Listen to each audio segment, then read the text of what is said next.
vezes a mesma moeda apresenta uma face que é verdadeira e uma face que é mentirosa. E o ser humano sempre vai preferir a face mentirosa. Sabe que é mentira, mas a mentira faz bem ao coração. Não é assim que a nossa sociedade vive? Não é assim que naturalmente nós gostaríamos de viver? Nós vamos olhar hoje um pouco, como foi pedido, e é um tema muito pertinente. A nossa história com Deus apresenta um lado difícil, porque traz uma notícia muito ruim.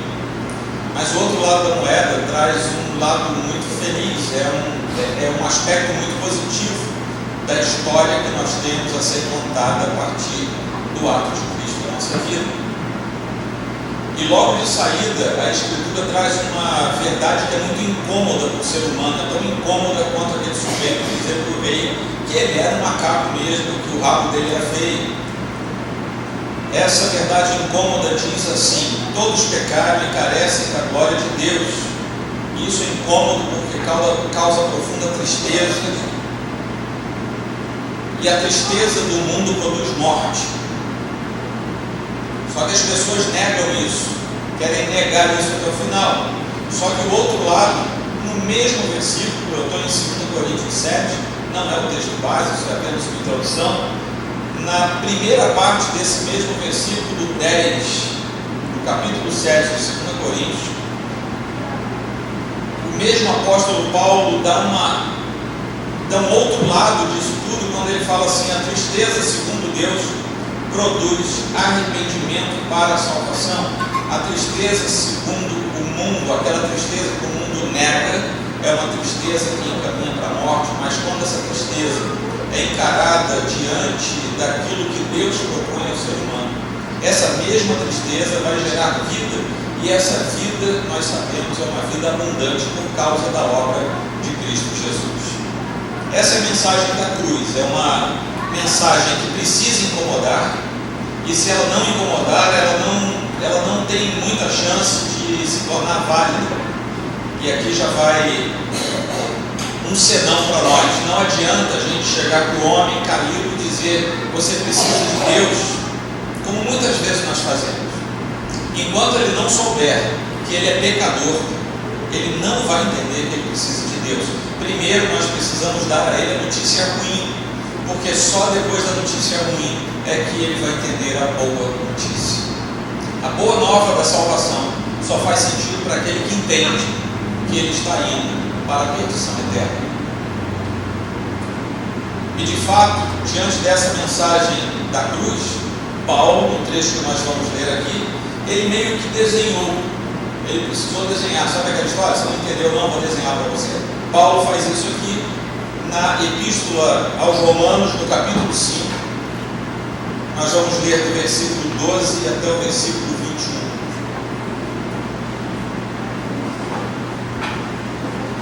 E talvez dentro desse assunto, esse seja um dos textos mais contundentes da Escritura a respeito dessa realidade. Encontraram? Diz assim: portanto, assim como por um só homem entrou o pecado no mundo, e pelo pecado a morte, assim também a morte passou a todos os homens, porque todos pecaram. Porque até o regime da lei havia pecado no mundo, mas o pecado não é levado em conta quando não a lei. Entretanto, reinou a morte desde Adão até Moisés, mesmo sobre aqueles que não pecaram à semelhança da transgressão de Adão, o qual prefigurava aquele que havia de vir. Todavia, não é assim o dom gratuito como a ofensa. Porque se pela ofensa de um só morreram muitos, muito mais a graça de Deus e o dom pela graça de um só homem, Jesus Cristo, foram abundantes sobre muitos. O dom, entretanto, não é como no caso em que somente um pecou, porque o julgamento derivou de uma só ofensa para a condenação, mas a graça transcorre de muitas ofensas para a justificação. Se pela ofensa de um e por meio de um só reinou a morte, muito mais os que recebem a abundância da graça e o dom da justiça reinarão em vida por meio de um só, a saber, Jesus Cristo. Pois assim como por uma só ofensa veio o juízo sobre todos os homens para a condenação, assim também por um só ato de justiça veio a graça sobre todos os homens para a justificação que dá vida. Porque como pela desobediência de um só homem muitos se tornaram pecadores, assim também por meio da obediência de um só muitos se tornarão justos. Sobreveio a lei para que avultasse a ofensa, mas onde abundou o pecado, superabundou a graça, a fim de que, como o pecado reinou pela morte, assim também reinasse a graça pela justiça, para a vida eterna, mediante Jesus Cristo, nosso Senhor. Já oramos, já pedimos para o Senhor que o nosso entendimento, vamos refletir brevemente sobre esse texto. O primeiro trecho em destaque são os 3 primeiros versículos, 12, 13 e 14, em que Paulo expõe a má notícia, esse lado ruim da nossa relação conosco mesmo e com o próprio Deus, enquanto não conhecemos como verdadeiro Salvador da nossa vida. O versículo 12 começa com um pensamento que Paulo não termina. Se você ler de novo o versículo 12, você pode botar aí no final da última palavrinha, pecaram, imagine isso aí com reticências, porque todos pecaram. E ele para de falar sobre o que ele está falando aqui, ele só retoma isso no versículo 18. Então nós temos aqui um pensamento inconcluso de Paulo, além do que nós temos também uma inserção, talvez dos copistas, essa sentença que tem depois de morte, assim também, foi colocado aqui para fazer sentido com o que está nos versículos 18 e 19, que é a explicação básica do versículo 12. Então o tema da introdução é um tema muito simples, mas precisa de uma explicação, porque o ser humano, naturalmente, ele não consegue alcançar isso que Paulo vai explicar aqui. E ele usa 3 pontos para explicar o que ele quer dizer aqui, e é o que nós precisamos entender, porque senão a nossa vida é esvaziada de compreensão e a nossa pregação do Evangelho também é esvaziada de sentido. A primeira coisa que Paulo fala é que o pecado entrou no mundo por uma só pessoa, um só homem. Isso nos remete à narrativa de Gênesis, capítulo 2, ali do versículo 20 e pouco do capítulo 2 até o início do capítulo 3. O que também nos leva a considerar o fato de que a palavra de Deus é inerrante, ela é completa em si mesma. Eu não tenho como desconsiderar os 10 primeiros capítulos de Gênesis, como alguns fazem, porque senão meu Novo Testamento fica corrompido. Eu só entendo o Novo Testamento na sua completude se eu entender todo o Antigo Testamento, porque a própria Escritura diz que o Antigo é sombra daquilo que seria revelado, daquilo sobre o que viria à luz posteriormente, que é o Novo Testamento. O segundo ponto que Paulo fala nesse mesmo texto é que a morte entrou no mundo por causa do pecado. Isso nos leva de volta a Gênesis 2:17, Gênesis 3:19, quando claramente o Senhor fala que a morte é oriunda do pecado do homem, ou seja, é uma paga. E Paulo vai construindo o seu pensamento. E a terceira coisa que Paulo fala é que a presença do pecado em um só homem se manifesta em todos os homens, ou seja, o pecado de um indivíduo, por uma questão de estrita soberania de Deus, se manifesta depois na sua posteridade inteira, ou seja, do indivíduo, aquilo é multiplicado e vai para toda a espécie. Então Paulo começa estabelecendo essas 3 verdades somente aqui no versículo 12, porque isso é a abertura que ele quer, e repentinamente ele interrompe. E ele então começa a explicar a relação que há entre esse homem e Deus, estabelecendo a vontade de Deus como princípio para tudo. Nesse momento, a cristandade conhece 2 possibilidades com base na gramática grega. A primeira possibilidade aqui é que todos pecaram, assim como Adão pecou, o que nos traria um elemento de imitação. E a outra possibilidade, essas 2 possibilidades seriam possíveis, né? A redundância, a possibilidade é possível realmente. A partir da gramática grega, a segunda delas seria que todos pecaram em Adão, ou seja, nele, no indivíduo como representante federal, como representante da da posteridade inteira. A primeira possibilidade, todos pecaram como Adão, imitando Adão, foi aquilo que um sujeito do começo da igreja, ainda dos primeiros séculos, chamado Pelágio, trouxe. Pelágio dizia o seguinte: nós não somos maus, nós não queremos pecar, nós pecamos porque todo mundo peca, então a gente vê o pessoal pecando, a gente vai e peca também, mas se a gente passar a vida inteira sem pecar, a gente está salvo. Essa foi a ideia básica de Pelágio. Ao longo, ele foi tido como herege, a sua doutrina foi excluída da cristandade, e isso fica adormecido por alguns séculos. Na Idade Média isso ressuscita, e nós temos hoje o pelagianismo ainda existe, e existe o semi-pelagianismo, que é aquilo que deu origem ao arminianismo. A outra possibilidade, que é nós pecamos em Adão, nós estamos imersos no ser de Adão como indivíduo. Essa é a possibilidade que é defendida pela cristandade conservadora ao longo desses 2000 anos e que foi resgatado pela reforma há 501 anos atrás. Então há duas possibilidades neste texto, mas quando nós comparamos este texto com demais de texto bíblico, para poder estabelecer uma doutrina, somente a segunda possibilidade sobrevive. E aqui está Paulo então lançando um argumento pelo qual ele encerra a questão, que muitos apresentam para se isentarem do pecado. Você vai pregar para uma pessoa, você chega para uma pessoa, e talvez não esteja no nosso círculo de relacionamento, porque nós somos gente mais simples, mas você vai pregar para alguém que é muito rico, que não precisa de nada, que não tem carência de absolutamente nada, por acaso até a família dele está inteira, ele tem 30 anos de casado, nunca foi preso na Lava Jato, sabe aquele sujeito que todo mundo diz assim, só falta ser crente, mas você vai pregar o evangelho para ele, você diz assim, você precisa de Deus, ele vai falar para você, eu não preciso de Deus, eu sou bom, eu nunca matei, eu nunca roubei, está aqui minha mulher, eu nunca traí minha mulher. Você já deve ter ouvido testemunhos assim. Você vai pregar o evangelho para alguém que aparentemente não precisa de Deus, ele vai responder, eu não preciso de Deus. E aqui Paulo introduz algo que é fundamental para nós sabermos que todos nós precisamos de Deus, além daquele texto de 2 Coríntios 7 que eu li para vocês no início. O argumento de Paulo é o seguinte: nós fomos criados com vida. Deus avisou, não peca, porque se pecar vai morrer. E Paulo então faz uma pergunta retórica, com a sua cabeça helênica, ele pergunta o seguinte, ele deixa essa pergunta nas entrelinhas de Romanos 5. Alguém aqui vai ficar vivo para sempre?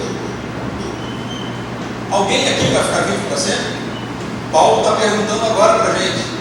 Essa é uma pergunta retórica nas entrelinhas do seu texto de Romanos 5. Então ele chega à seguinte conclusão: se todos aqui vão morrer, e se a morte só acontece na humanidade por causa do pecado, então mesmo que você não saiba qual é o seu pecado, você tem pecado porque você vai morrer. A conclusão do seu pecado não é o ato do seu pecado.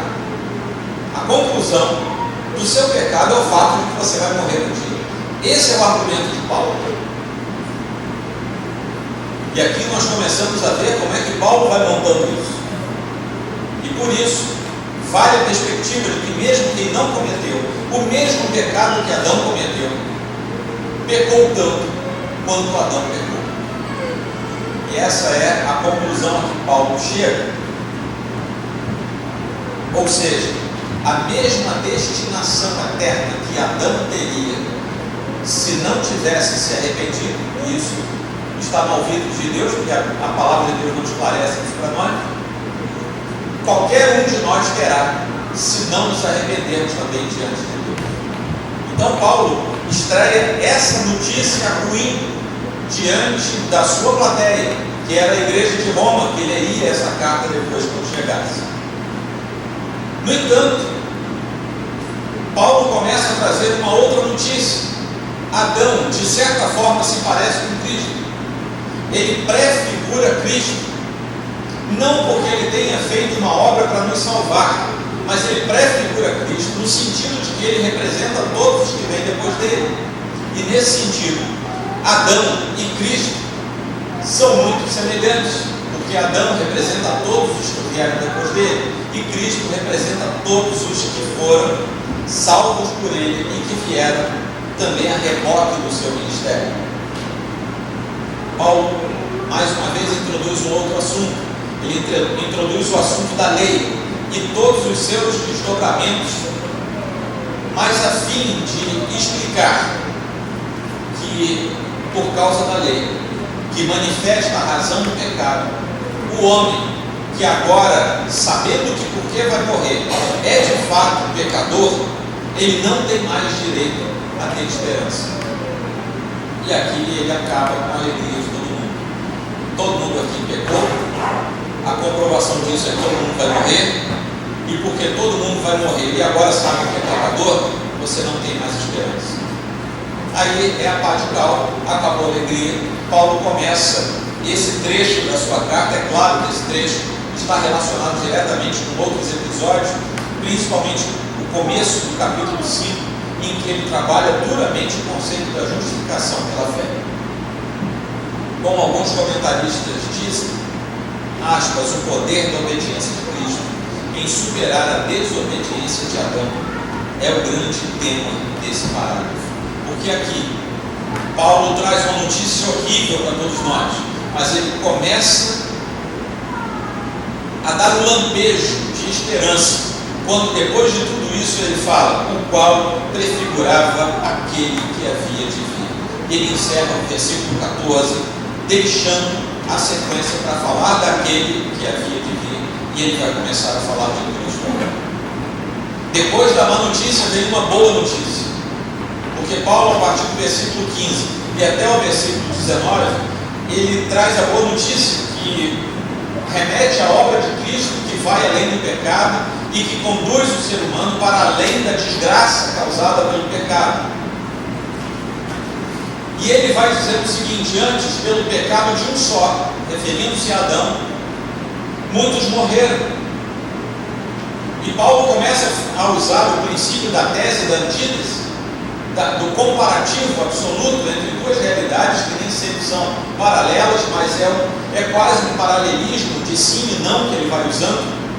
Agora, pelo dom da graça, algo que é gratuito, é gracioso, de um só, muitos viveram, todos morreram por causa de Adão, muitos viveram por causa de Cristo. E aqui ele estreita o paralelo, ele estreita a tipologia de Adão, quando na sequência da vida de um e de outro, muita gente é afetada por causa daquilo que foi feito. A ideia aqui é que, embora Adão e Cristo sejam representantes de muitos, como nós estamos vendo que são, não há como comparar os efeitos desse comparativo. Eu acho engraçado quando as pessoas me perguntam assim: Joel, o que você gosta mais? Por exemplo, banana ou laranja? Eu não sei se eu perguntar uma coisa assim para você, mas não dá para você responder, porque são duas coisas absolutamente diferentes. Está falando de uma banana e laranja, são frutas de princípios diferentes. Uma cítrica, a outra não é. Uma tem caroço, a outra não tem. Uma tem uma casca que fere os lábios, a outra não tem. Não podemos comparar coisas de esferas diferentes, porque o elemento comparativo não se encontra entre essas duas coisas. Não há um fio condutor. Então não há como comparar os efeitos dessa comparação, porque Adão e Cristo, embora sejam tipologicamente unidos, os efeitos são diferentes. Transgressão e dádiva são esferas distintas que se colocam sobre o mesmo alvo, no caso do ser humano, mas é transgressão de um lado e dádiva graciosa do outro. Não dá para compararmos, não dá para colocarmos Adão no mesmo nível que Cristo, a não ser fazendo uma condução da sua tipologia. Então voltamos para esse dom da graça que inverte a relação inicial, porque antes, pela ofensa de um só, pela ofensa do pecado de uma só pessoa, muitos morreram pela condenação do pecado. Só que agora o dom da graça faz com que É o contrário, de muitas ofensas trazidas pelo pecado, seja gerada a justiça para o perdão.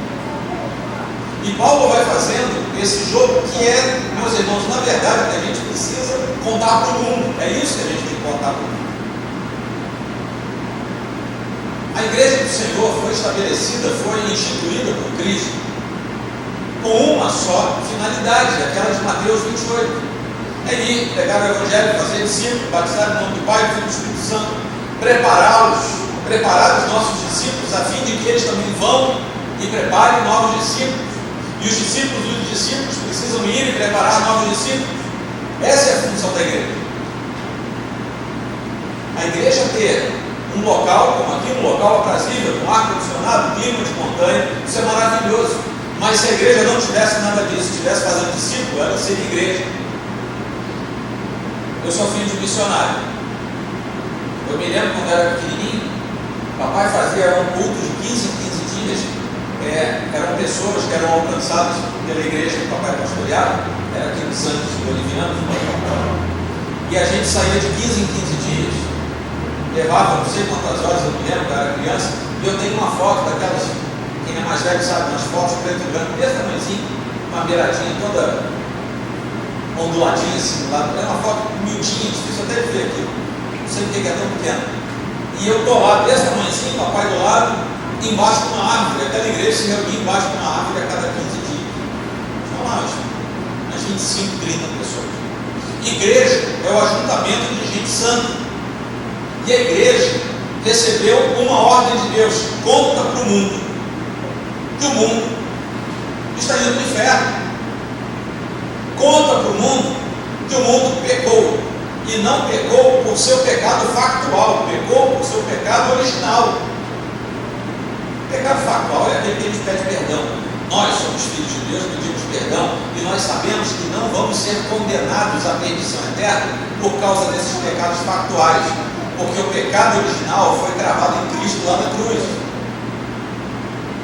Mas o mundo, aquele que está lá fora, ele não foi livre do pecado original, ele está com isso sobre ele, ele traz a marca de Adão no seu coração. E a igreja precisa dizer: você precisa sair desse labirinto do mundo todo. Qual é o papel do embaixador? Ele vai lá e dá um bofetão na cara do governo do outro país. É isso que ele faz? O que ele faz? Ele vai com cordialidade, ele negocia princípios. Ele faz o seguinte: olha, eu vou abrir mão disso aqui para ficar tudo em paz, aí você abre mão disso, a gente negocia, a gente chega no meio termo, eu consigo comercializar um pouco mais com você, eu também abro a porta aqui, a gente vai mantendo paz e vamos melhorar nossa balança comercial, eu cedo e você cede, vamos chegar a um ponto que seja bom para todo mundo. É mais ou menos isso que a gente imagina que seja uma representação diplomática moderna. Estou certo? Todo dois, a gente pode responder. Estou certo? Viajei não, né? É mais ou menos isso, né? Então, quando a gente lê Paulo dizendo nós somos embaixadores de Cristo, o que a gente imagina? O mundo está lá fora, eu represento Cristo, o que eu vou fazer? Vou negociar com o mundo. Vamos fazer o paralelo, vamos ser coerentes, tá? Vou negociar com o mundo. Eu vou dizer: mundo, vamos fazer o seguinte, eu abro mão disso aqui, você abre mão disso aí, a gente negocia melhor, a gente vive em paz, vamos fazer assim, mundo? Aí parece que tem alguma coisa desajeitada nessa missão diplomática. E essa coisa desajeitada se chama anacronismo. Porque quando nós olhamos o texto da Escritura, nós precisamos pensar como as pessoas do tempo da escrita pensavam. O que era o embaixador do Império Romano. Não tinha nada a ver com Itamaraty, não tinha nada a ver com o século XXI. O embaixador do Império Romano era o sujeito que levava o ultimato de Roma.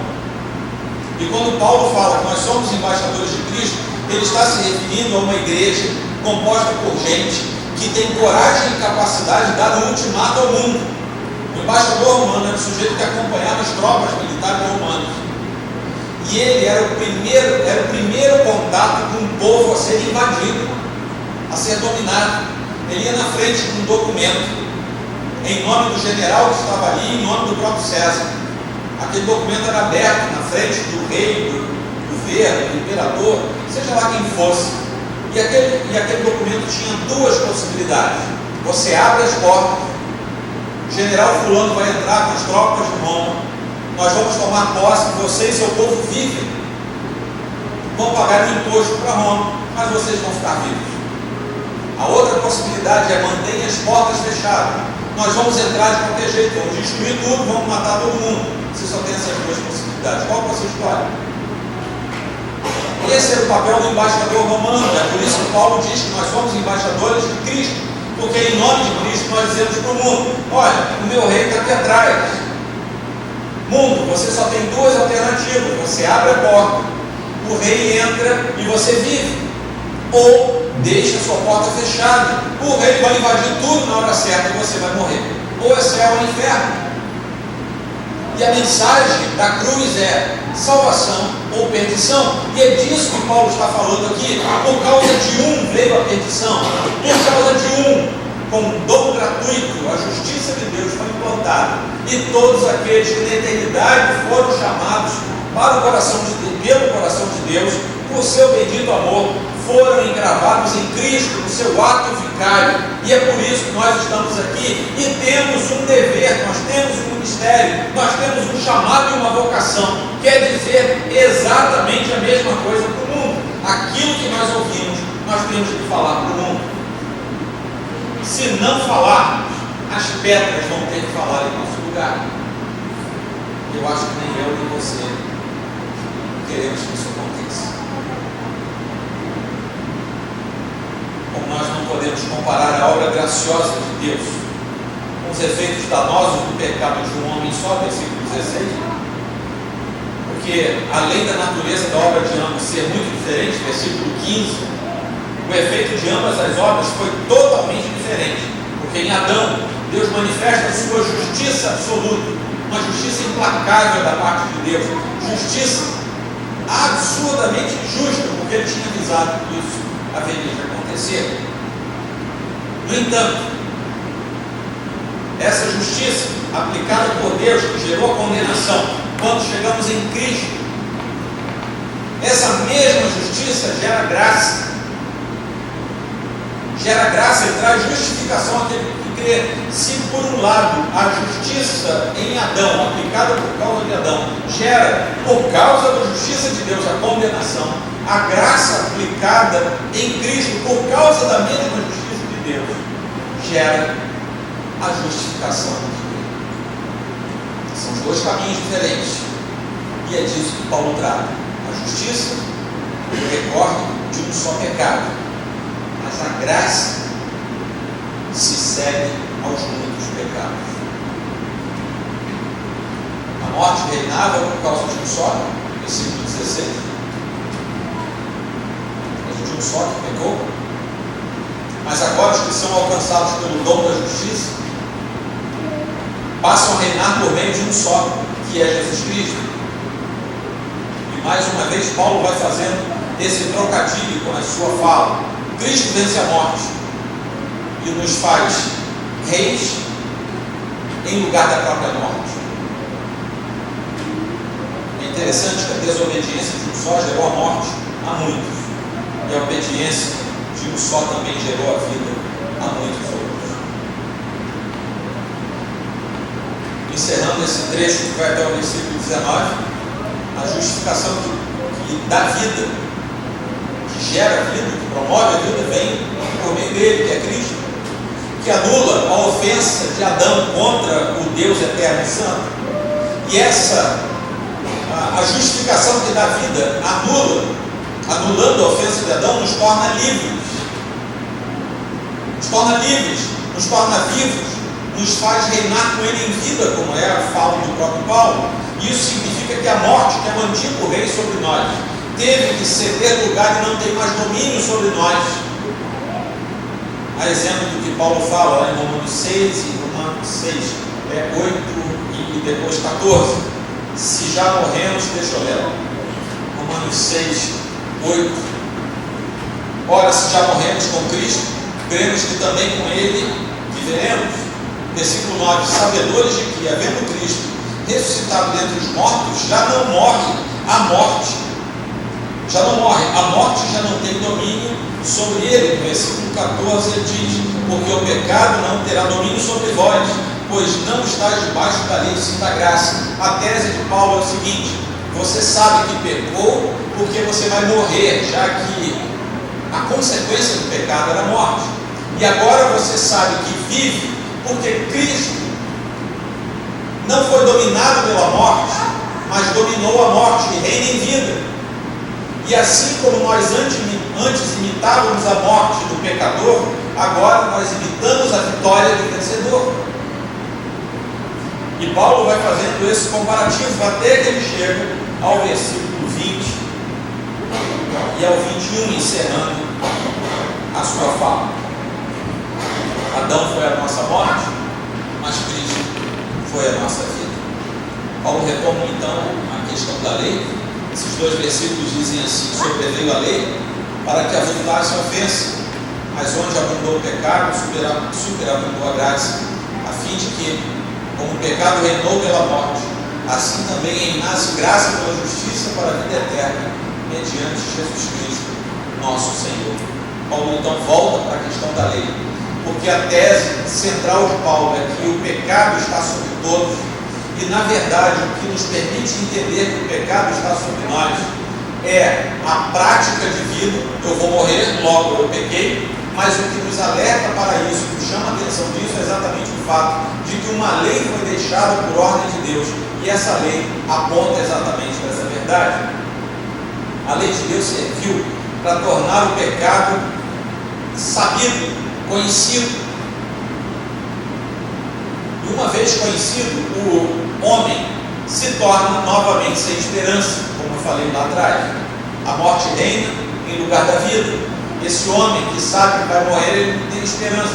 Gente, vocês já viram que coisa louca deve ser alguém que não crê na vida com Deus após esta vida natural?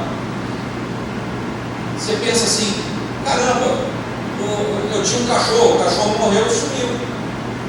Enterrou, sumiu, acabou o cachorro. Quando eu morrer, eu também vou sumir, acabou o Joel. Você já imaginaram? Coisa louca. Não tem esperança. É nesse sentido que Paulo fala: não há esperança, porque para eles é um hiato, é um abstrato, não existe nada. Você já imaginou também a desesperança de alguém que acha que precisa ir e vir 250 vezes até melhorar um pouco? Meu Deus, vou ter que passar por isso tudo de novo, e se eu não fui legal, a coisa vai ser pior. Você já imaginou a desesperança que está no coração de alguém que acha que quando voltar, pode voltar em qualquer ser vivo, inclusive planta? Você sabe que existe isso, né? Hare Krishna, por exemplo, você não pode matar barata perto do Hare Krishna. Se era meu avô, você não pode, porque no Hare Krishna eles são reencarnacionistas absolutos, ou seja, um ser vivo pode voltar como qualquer outro ser vivo, inclusive plantas. Eu não sei o que eles comem, né? Porque nem alface você pode arrancar. Mas o fato é que todas essas possibilidades sobre o pós-morte são possibilidades de profunda desesperança. A única fé que gera esperança é a fé cristã. Gera esperança porque é ela que nos diz: após tudo isso aqui acontecer, no abrir e fechar de olhos, nós vamos estar diante do Criador dos céus e da terra. E a nossa esperança é renovada de tal sorte que o próprio Paulo diz que essa é a nossa bem-aventurada esperança por fim. O pecado reinou mediante a morte. E aqui Paulo faz uma alusão ao versículo 14, porque nos versículos 20 e 21 ele arremata, ele faz uma espécie de resumão desse trecho todo. Ele faz uma alusão então ao versículo 14, também aqui no versículo 21 ele faz uma remissão posterior. E a graça passou a reinar mediante Cristo, em meio ao pecado que era superabundante. Falou no versículo 21. mas no finalzinho do versículo 20, se havia multidão de pecado para a morte, em Cristo, a multidão de graça para a vida. E aqui ele vai diminuindo a sua intensidade de comparativos, e ele começa a usar os superlativos para ampliar a informação que ele quer dar a respeito da obra de Cristo. Para que o reinado do pecado terminasse, era preciso que outro reinado tomasse o seu lugar. E a conclusão dele é que o reinado da morte estava em vigor, até que o reinado da graça apareceu. E no reinado da graça, esse novo reinado tomou o lugar do reinado anterior. E aquilo que era morte se transforma em vida eterna. E por isso, a troca fez com que aqueles que fossem até Cristo na cruz tivessem a sua vida plenamente alterada e passassem de uma circunstância para outra totalmente diferente. Olha, se a comprovação de que o pecado existe e nos domina é a morte nesta vida, Paulo aqui então vai para o outro lado. A comprovação de que a graça e a justiça de Deus transformam o pecador num filho de Deus é a vida eterna. E aqui nós podemos entender o seguinte: você já disse para a pessoa que ela é pecadora, e você diz para ela, depois que ela não aceitou de jeito nenhum que era pecadora, você diz assim: olha, o apóstolo Paulo foi um sujeito top. Ele falou o seguinte: você quer saber se é pecador? É o fato de você morrer. Você vai morrer. Não quero rogar praga não, mas você vai morrer. Prepara logo, né, um planinho funeral, deixa aí guardado. Você vai morrer um dia. Ninguém foge dessa. Então isso é o elemento comprobatório de que você é pecador. Queira você ou não, você é pecador. Bom, aí você entra com a mensagem da salvação e você vai dizendo para ele assim: o outro lado da minha verdade, eu tenho como comprovar para você. Assim como o fato de que você vai morrer comprova que você é pecador, o fato de que você ganha a vida eterna comprova que você deixou de ser pecador e que você agora é um filho de Deus. O sujeito vai dizer assim: rapaz, você agora variou de vez. E como é que eu vou saber se essa história de vida eterna é isso mesmo? Da mesma forma que você não experimentou a vida eterna para saber a respeito da sua vida restaurada com Deus, você ainda não experimentou a morte, mas você sabe, por uma conclusão lógica, de que a morte é consequência de alguma coisa, assim como a vida eterna é consequência de outra. A morte é consequência de um lado da moeda, a vida é consequência do outro lado da moeda. A morte é uma morte também eterna, porque o dia que você morrer fisicamente, se você não estiver em Cristo, com aquela vida eterna no seu coração, garantido pelo ato de Cristo, você vai morrer aqui e morrer pela eternidade. Paulo não está falando apenas da morte física, mas a morte física como originária da morte espiritual. Ela é a marca do pecado. E Paulo introduz a ideia de que é uma marca da salvação que nos poupa e nos livra do pecado. A ideia é bastante coerente. Se você ainda não experimentou a morte e entende que a morte faz de você um pecador, você pode aceitar que pode ser filho de Deus, mesmo sem ter experimentado a vida eterna. As duas coisas estão na mesma linha de comparação de coerência. Lembra que eu falei que dá para a gente comparar a banana com laranja? Mas uma banana verde com uma banana um pouco mais madura, você pode comparar. É a mesma esfera. Estamos falando da mesma esfera. Natureza humana e consequência final. Natureza humana e morte ao final. Natureza humana e vida ao final. Natureza e consequência final são a mesma esfera de comparação. Paulo estava falando para uma igreja encravada na capital do império. Havia muitos judeus lá, mas havia também muitos gregos. E Paulo estava falando para a gente que estava entendendo toda a linha de raciocínio dele.